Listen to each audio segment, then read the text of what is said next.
nós somos o grupo B da prática de eletromagnetismo de sexta-feira e hoje a gente vai apresentar a primeira leva de experimentos práticos que a gente realizou durante as últimas semanas. O primeiro experimento que a gente vai apresentar é da triboeletrização com um canudo de esfera de alumínio.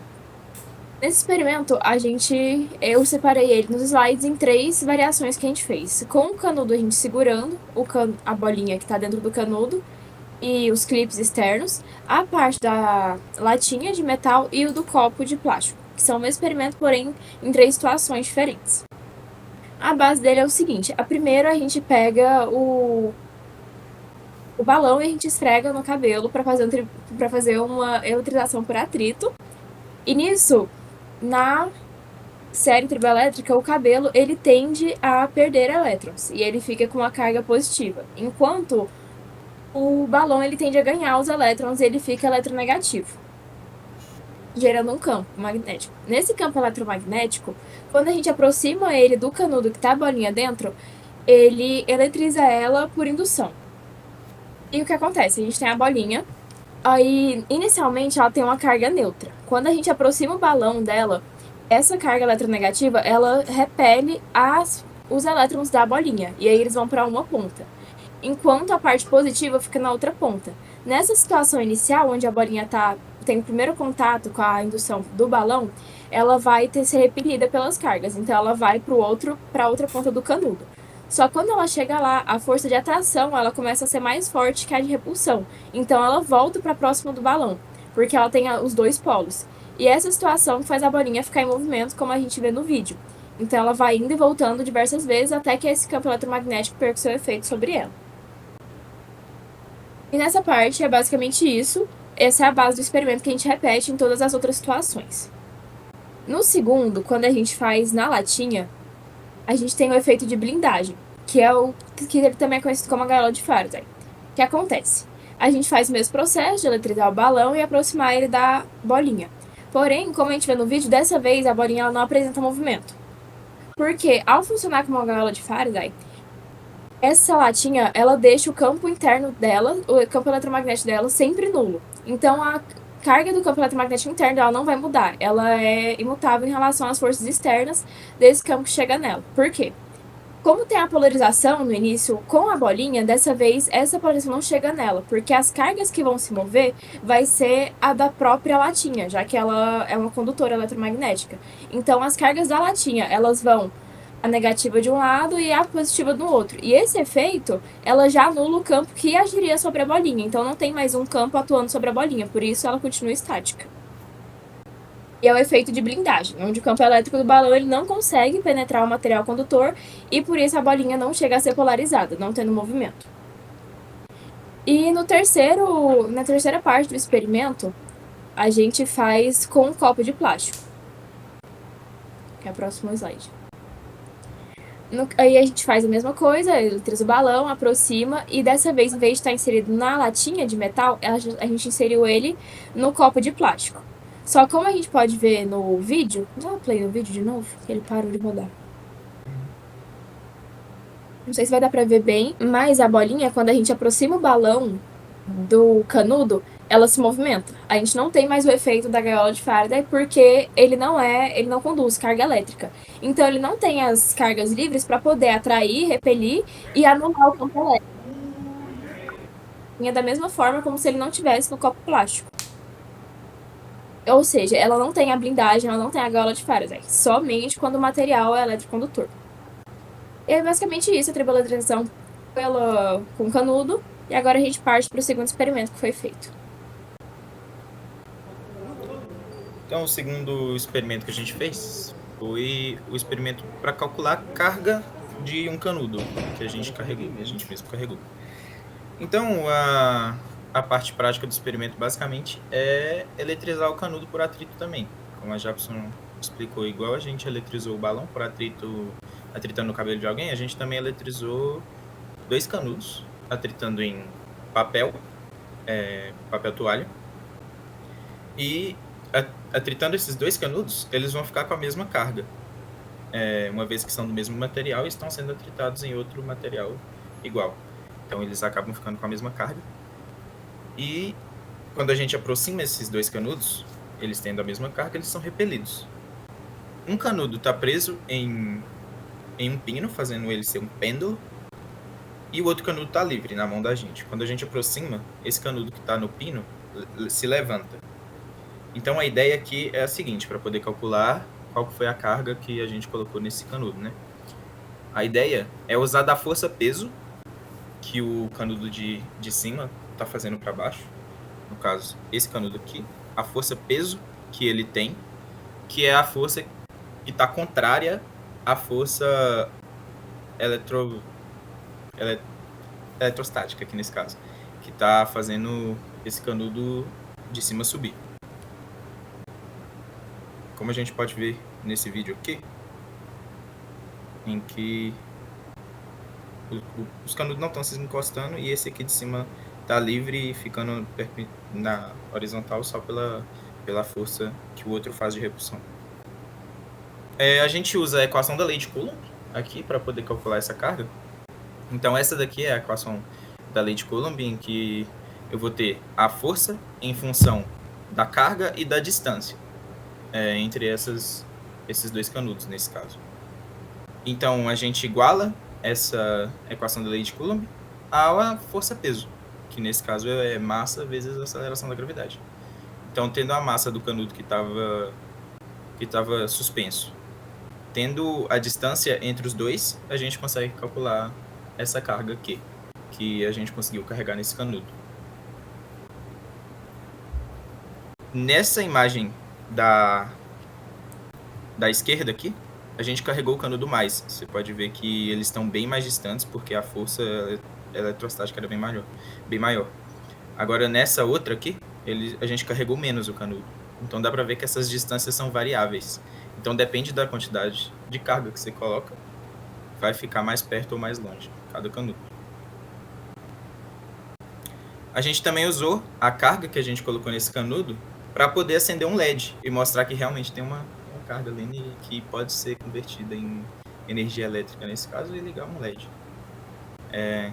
Passar de novo aqui o vídeo. Um LEDzinho vermelho que acende com essa carga. Agora a gente vai para o terceiro experimento. Bom, o terceiro experimento é o eletroscópio de folhas metálicas. Ele é composto principalmente por duas folhas de papel metálico, no caso de alumínio, um recipiente de vidro para conter o eletroscópio e uma massa metálica em cima para ocorrer a transferência de cargas. Na parte superior das hastes metálicas é uma placa onde encostamos Na parte superior da haste existe uma placa metálica ou um objeto metálico onde encostamos ou aproximamos o corpo que queremos testar. As cargas são transferidas ou induzidas para o eletroscópio, fazendo com que as folhas metálicas se abram. Isso ocorre porque as cargas semelhantes se repelem e provocando a separação das folhas. Quando induzimos as cargas através do eletroscópio, as cargas que estarão presentes nas folhas de metal serão iguais e por isso vão causar sua separação. Quanto maior for a abertura dessas folhas, maior é a sua quantidade de carga presente. E, portanto, o eletroscópio não pode medir exatamente quanto de valor de carga tem no objeto, apenas se existe ou não a presença de carga. Para o próximo slide. O slide. Bom. Botão. Pronto. Existem 4 tipos de eletrização, que pode ser por contato, por indução e aterramento, por atrito ou por ionização. O vídeo que vamos mostrar em seguida, utilizamos a eletrização por indução e aterramento. No vídeo, pode passar. Tá gravando? Tava gravando. Ó, aqui ficou negativo, no cabelo também disse que tava positivo. E aí, coloca aqui perto. Aí, as cargas negativas puxaram a positiva, ficou tudo negativo lá embaixo. Quando eu encosto aqui, ó, a terra. E aí, se eu afastar o balão agora, vai ficar aí, ó, pra sempre aí desse jeito, ó, o eletroscópio tá afastado, mostrei, tá afastado. Tá afastado. Aí quando eu encosto de novo aqui, ó, pegar as cargas de novo. Porque cada folha de alumínio tinha uma carga diferente. Uma estava com carga positiva, outra estava... Bom, enfim, como foi mostrado no vídeo, utilizamos o balão para carregar eletricamente o objeto. Não, carregamos eletricamente o balão, ele estava com cargas negativas. Ao induzir as transferências de cargas pelo eletroscópio, as cargas nas folhas ficaram negativas e por isso se separaram. Aí, a partir do momento que o estudante colocou o dedo mantendo as cargas, ele aterrou, e quando ele retirou o dedo em seguida, as cargas voltaram para o seu corpo e, por consequência, o eletroscópio não estava mais carregado. E por isso, as folhas voltaram a se juntar e pararam de ficar separadas. Se isso não tivesse acontecido, como foi dito no vídeo, as cargas estariam eternamente separadas, porque estaria uma força eletromagnética repelindo elas. Pode ir para o próximo.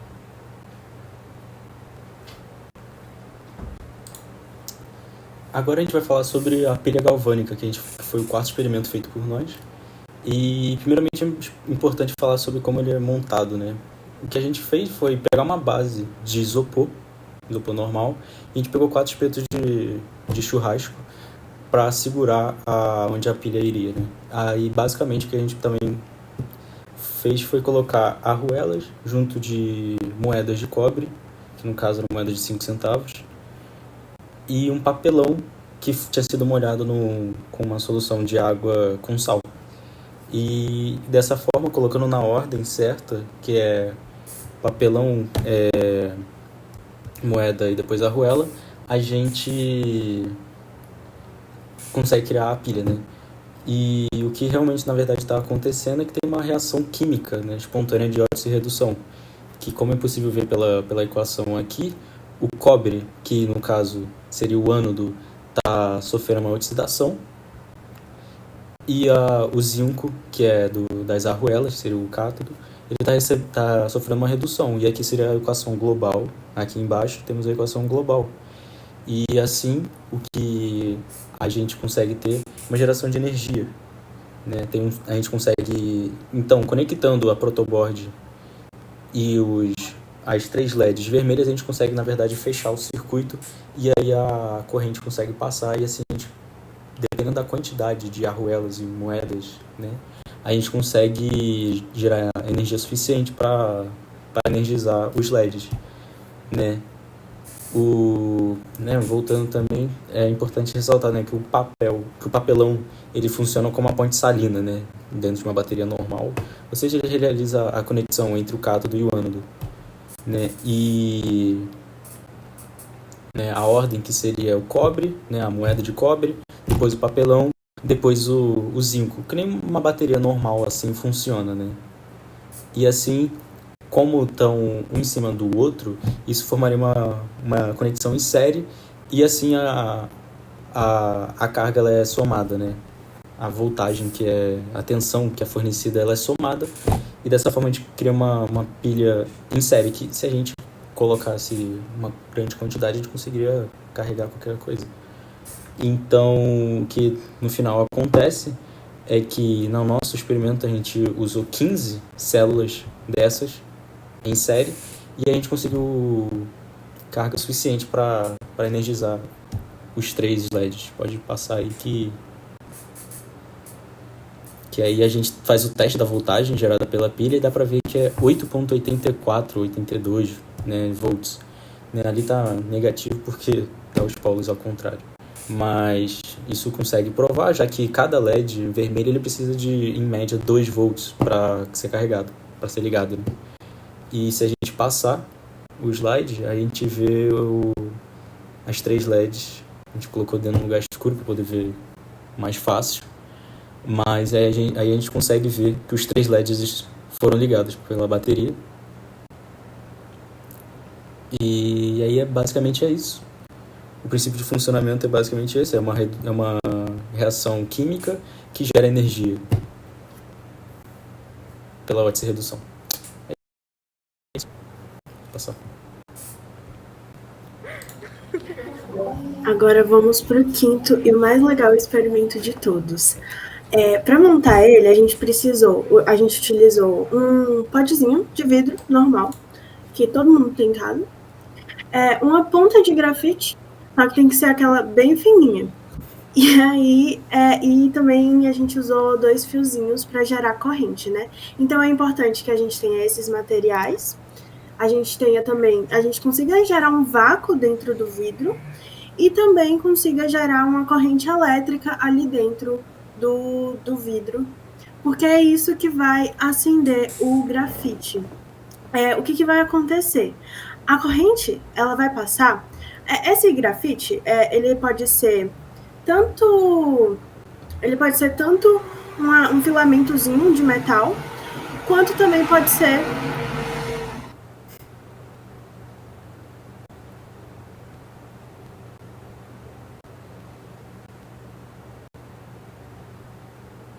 o caminhão de lixo resolveu passar agora. Esse grafite pode ser um filamentozinho de metal ou pode ser o próprio grafite mesmo, só que é importante que seja um grafite numa espessura muito, muito, muito fininha. Por quê?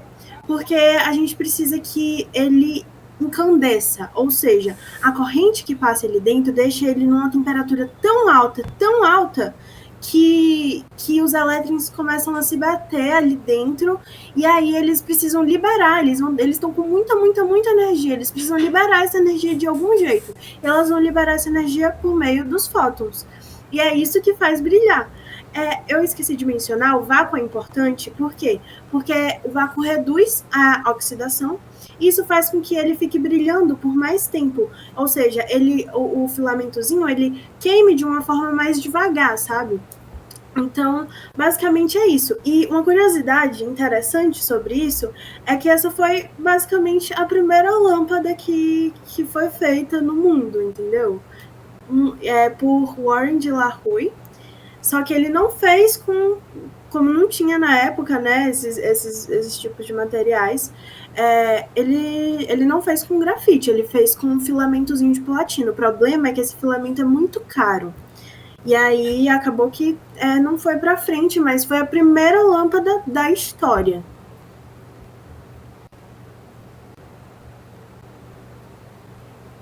Pode ir.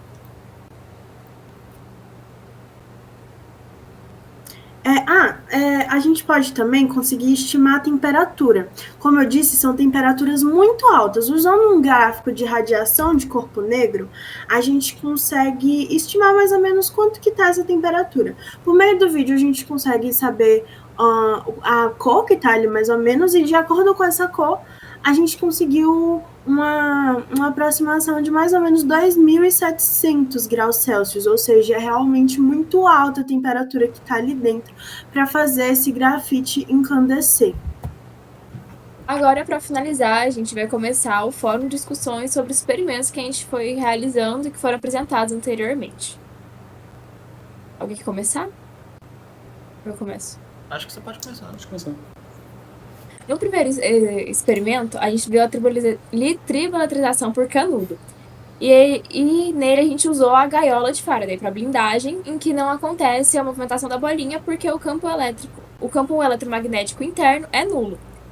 E às vezes parece uma coisa muito distante da nossa realidade, principalmente para pessoas que não são tão inseridas no assunto, que não têm conhecimento sobre eletromagnetismo. Mas isso é muito útil em diversas situações da vida e ele é aplicado em diversos instrumentos do nosso dia a dia. Carro, por exemplo, aviões que muitas vezes viajam no ar, muitas vezes podem passar por tempestade, pode passar por situações que eles estão propensos a receber correntes eletromagnéticas.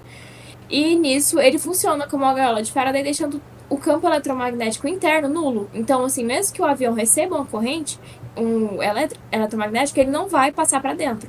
Não vai ter uma influência interna dessa influência externa que ele recebe. Nos carros, por exemplo, a situação muito útil é em tempestade. Por exemplo, tempestade que tem muitos raios.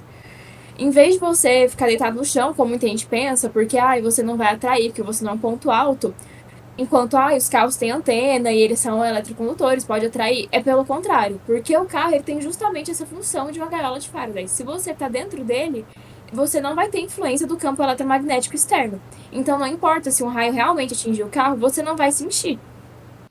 Porque a gaiola de Faraday não permite. Agora, o problema é muitas vezes quando a pessoa vai sair do carro. Porque nisso de abrir a porta e ir para fora, ela coloca um pé no chão e o outro fica no carro. O que acontece? A corrente eletromagnética passa por ela e ela faz o aterramento. Então ela recebe toda aquela carga nela. E aí está o maior perigo. E eu ia trazer também algumas das anotações que a gente fez em sala sobre o experimento, que foi as variáveis que pode acontecer. Por exemplo, a distância de que o balão tá da bolinha quando ela começa a mexer. que a gente anotou que foi cerca de 3,5 centímetros onde a distância do balão precisa estar da bolinha para acontecer o movimento. Isso depende também do quão carregado está o balão, por exemplo. E outra coisa que pode variar isso é a umidade do ar, porque um ar úmido, ele atrapalha nessa condução, porque ele absorve um pouco das cargas, então não passa tão bem.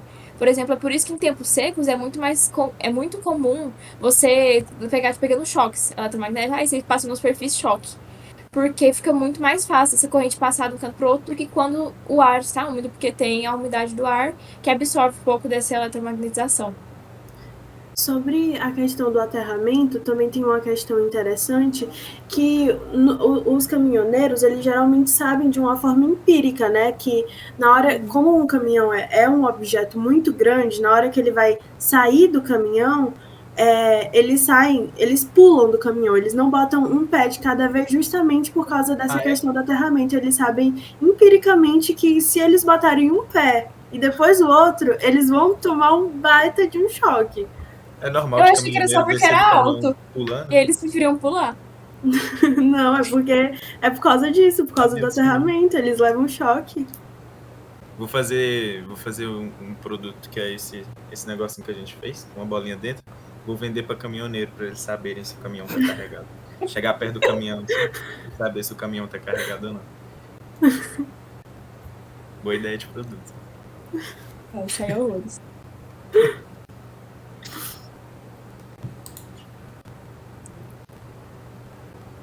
Mas alguém tem alguma coisa? Bom, podia falar sobre... Pode ir, Liz, pode começar.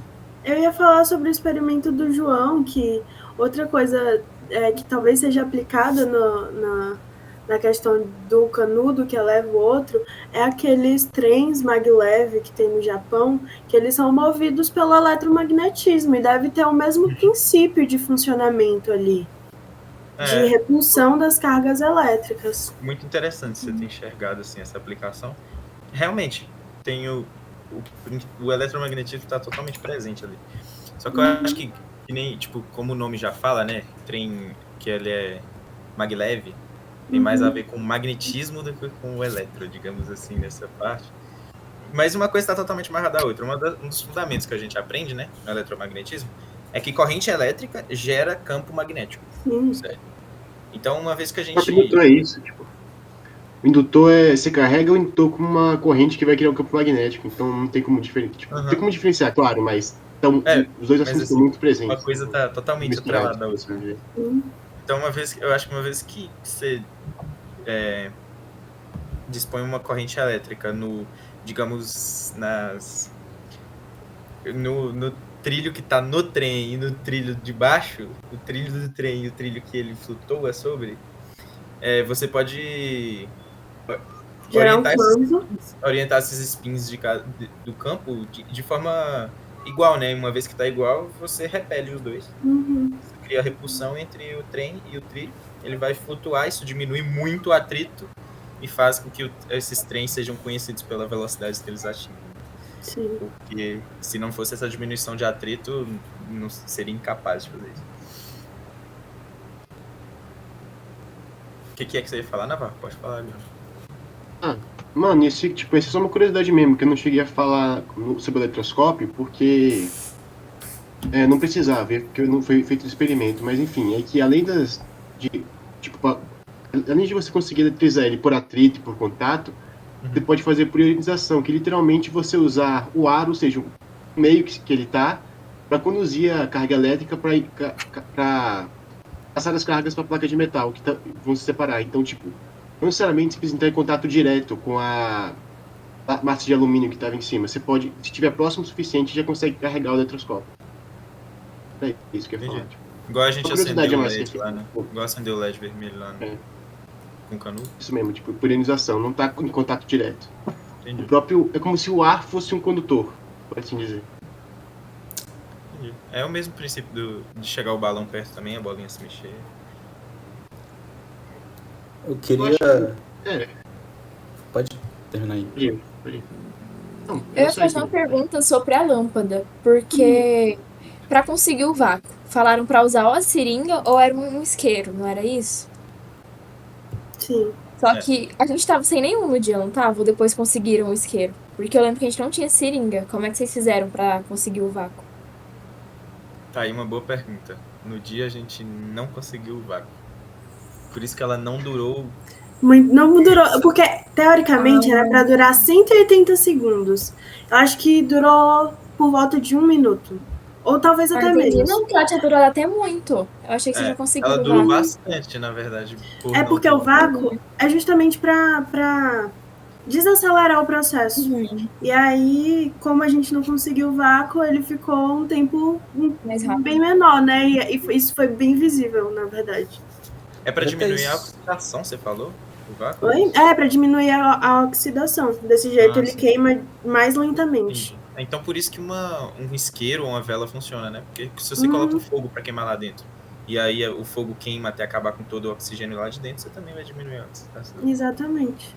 Entendi. Até o que eu queria falar era sobre isso, sobre esse mesmo experimento. Consegue voltar aí um slide? Sim. Pro da lâmpada. Esse Isso. Que, né, que não sei se no vídeo mostra, no vídeo que tá antes de dizer, eu acho que ele não, acho que a gente não pegou. Que a gente consegue ver a cor mudando, né? Dá pra ver um pouco. sim. Acho que a gente não conseguiu pegar em vídeo. Acho que Ele nesse ficou vídeo muito aí branco. não tem. Era justamente isso aí que eu queria falar. Quando tá prestes a romper, ele fica totalmente branco. Que a gente percebeu que no finalzinho, né, aí ele tá basicamente aquela temperatura, né, que a gente tava vendo. Mas aí no finalzinho ele tava bem naquela região do branco mesmo, né? Ele ficou muito branco.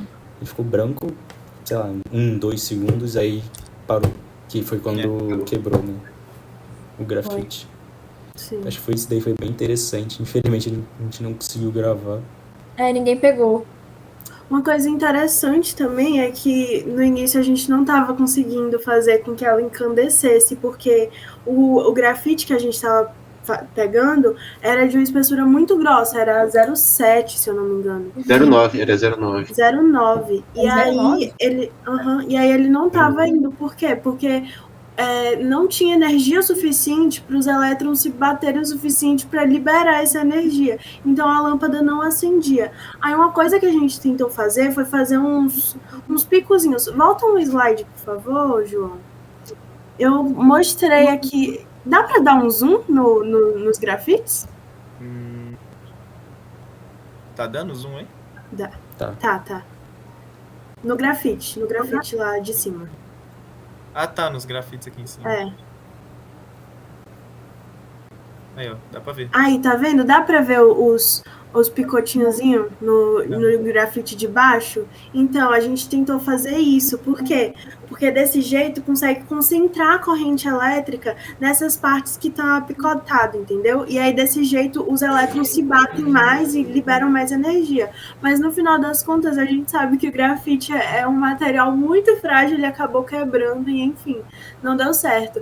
Aí, a gente conseguiu um grafite de ponta 0,5 ou 0,3? 0,5, exatamente. E aí 0,5. deu certo. Tinha tentado lixar também o grafite, né? Mas ele sempre quebrava antes de ficar fino o suficiente. Foi. Ou ele quebrava na hora que tava lixando, ou na hora que ia botar nos ganchos, aí ele quebrava. Nossa. Esse do gancho, quebrar no gancho, é triste. Era triste. Alguém tem alguma acho que é coisa? isso. Mais alguém? Muito óbvio. Só mostrar as referências, eu acho, agora. Tem a conclusão, né? Vamos concluir mostrando as referências. No final das contas, a gente entendeu como que o eletromagnetismo ele é bem aplicado na nossa vida, no cotidiano mesmo, né? Sim. E como é fácil a gente conseguir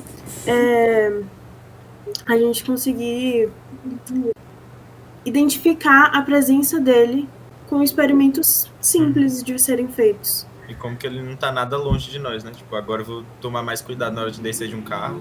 Sim. É isso então. É isso. Encerramos.